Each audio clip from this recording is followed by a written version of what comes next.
I know we're a long way off from Halloween, but every time I find videos of kids loving Halloween decorations, it's like my favorite thing in the world, so enjoy.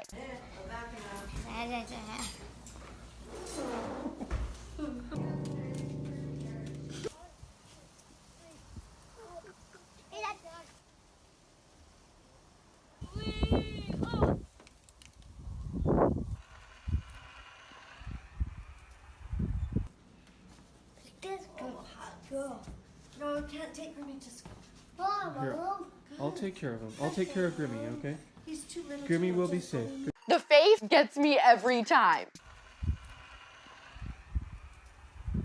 Now, I had my cran grape juice this morning and a bowl of dry Reese's Puff cereal, no milk, so I'm ready to rock and roll. Yes, that is a Hello Kitty bowl. I like plastic kids' dishware. Sue me. Actually, don't. Oh, well, good morning. The guitarist from Mumford & Sons is probably gonna get kicked out of the band or quit after he had to apologize for reading a book the left didn't like. Is discussing fatherlessness racist? Rachel Lindsay thinks so. You may not be straight, you might be super straight, and speaking of straight, a controversial figure on the right now claims he is ex-gay. I'm AlexClark, and this is POPlitics.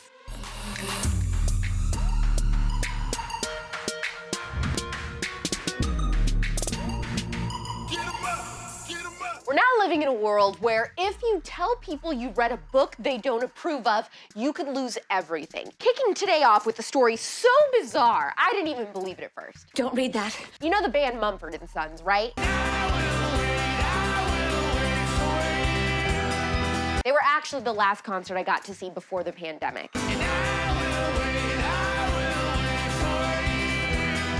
Their banjo and guitar player, Winston Marshall, made the criminal mistake of reading a book that exposes Antifa and then tweeting about it. On March 7th, he posted Andy No's book, Unmasked, inside Antifa's radical plan to destroy democracy and said, "Finally had the time to read your important book. You're a brave man." Then it was deleted.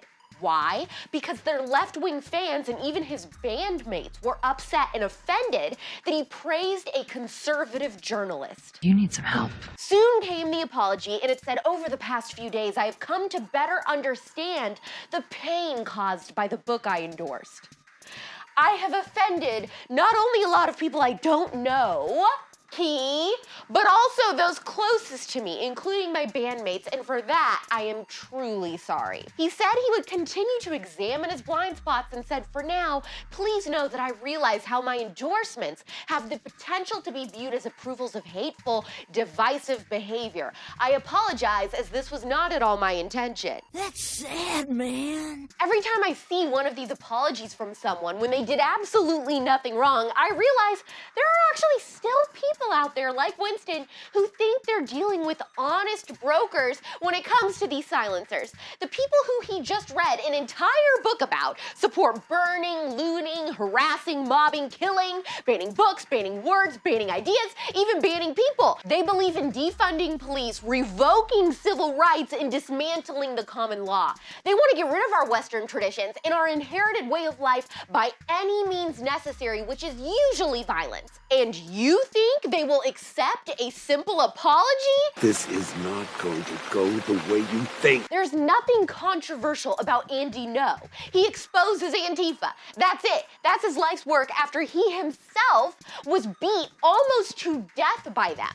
We're throwing some footage right now. We can't actually air the audio because it is so full of obscenities and cursing at this guy. He got punched, kicked. They're covering him in vegan milkshake. They stole his camera equipment. Yeah. And they're chasing him, throwing things at him. It is just so vile. This is the tolerant left. This is masked thugs. And can you imagine if this was conservatives behaving this way against a journalist? Being able to express mild admiration to an investigative journalist is like the least of things that you should be able to defend. If I were him, I'd be leaving that band and fast. I'd just be banjoing right here by myself. What is that? Deliverance! Play the Deliverance, Abigail, go!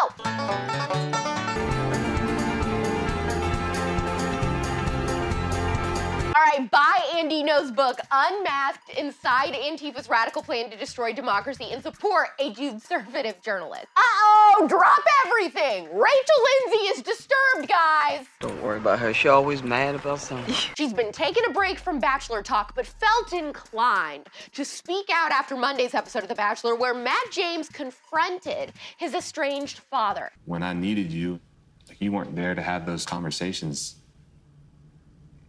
You started other families. Now, you're probably wondering what could have possibly upset Rachel about this. Yes, I often wonder the same thing. But don't underestimate someone who has a professional career in being oppressed. They will always find a way. Rachel said, what's the one thing we know about Matt's dad? That he wasn't around. That's all we know, which, if you know anything about stereotypes that are assigned to particular races, here, the black race, you know that absentee fathers is a stereotype. Accurate is not racist. She went on to complain that ABC is racist because they're exploiting this story to buy into people's stereotype of black fathers, etc. You know what? I wish it was just a stereotype, but it isn't. The truth is, fatherlessness is decimating black communities. In fact, you can link almost every single problem that plagues the black community to fatherlessness. Absent fathers, whether physically or even mentally, is an issue amongst all races today, but it is especially an issue bringing down the black community in America. We are family. Get up, everybody, sing. Matt talking to his dad and talking about the hurt that he has endured because of his absence doesn't perpetuate racism. It's important. It's important for people, especially other black men, to understand the repercussions of not being there and to encourage them to stand up and be the leaders their families need. By the way, that is Matt's story to tell, and if it was important for him to share this and close this chapter in his life before potentially getting engaged, then he has the right to do that. It's time for you to stop playing the victim. Now, I wanted to let any Iowa CUTEservatives know that I am going to be speaking live and in person, lodge and in charge. It's Big Marge at Iowa State, March 17th. Yes, that is St. Patrick's Day, but I feel like, maybe not so much on the green, but maybe on the pink. So I'm just gonna throw that out there. If you live anywhere near there and you wanna come, you can reserve your spot and get tickets now. Just find the link by going to the Iowa State Turning Point chapter's Instagram at ISU_TPUSA. See you there, big boys!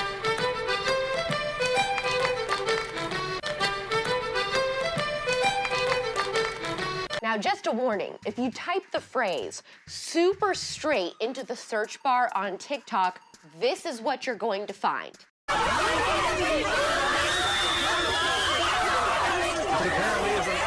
Super straight is a new term Gen Z is using on social media to describe people who only want to date someone of the opposite sex that was born as that sex. Like, I'm only interested in dating men who are born biologically as men. That means, I guess, I'm super straight. We're gay for being straight. The trend appears to be created by this guy who has now been banned from TikTok for this video. Yo guys, I made a new sexuality now, actually. It's called super straight, okay?